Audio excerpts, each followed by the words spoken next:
rekado niya. Diba? Ilalagay ko na po yung baboy. Okay? Ayan po.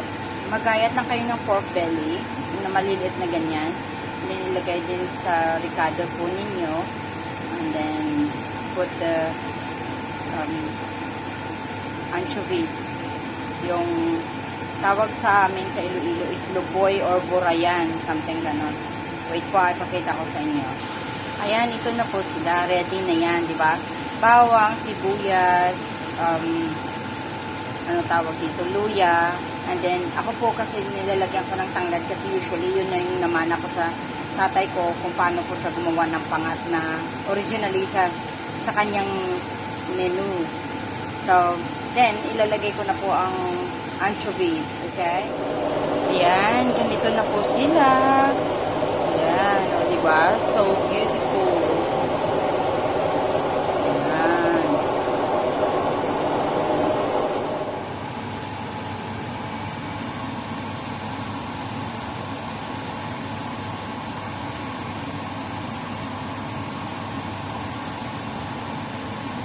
Ayan na po siya. Ayan.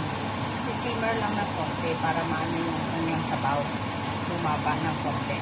Pero ako kasi gusto ko meron siyang sabaw. Yan.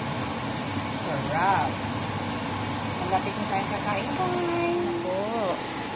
Higisa na po natin sila. Yan. Lutuin natin yung baboy natin na maayos. Ayan na po. Yan. Diba? Nag-brown naman ng sobra yata yung aking baboy. Sus Mariosep. Yan, ilagay ko na po sila. Yan. Diba? Kain na po tayo maya-maya. Ayan na rin po yung sardines fish na yan. Ginawa ko. Yan. Yan na rin po.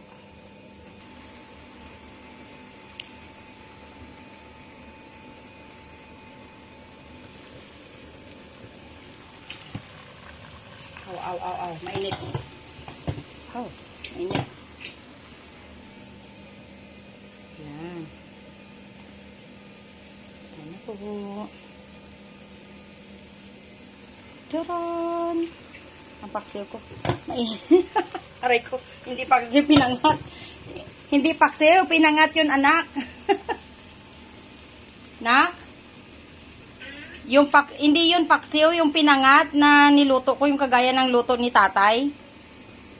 Gumawa ko ng pinangat na gurayan. Yung anchovies.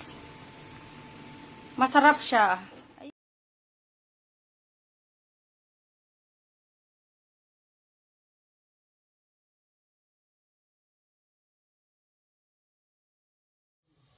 Ayan na po siya. Ayan, kain na po tayo.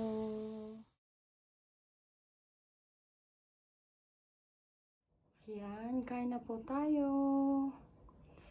Ayan po ang aking pang-ulam.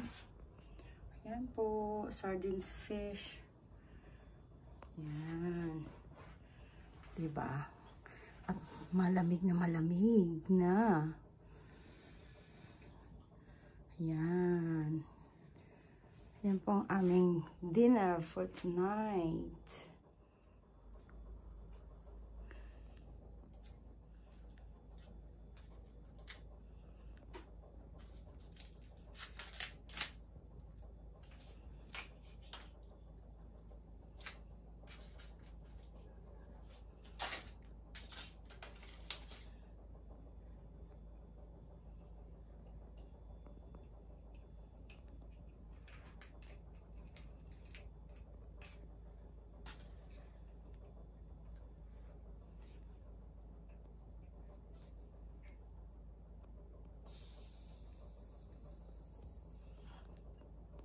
Well done.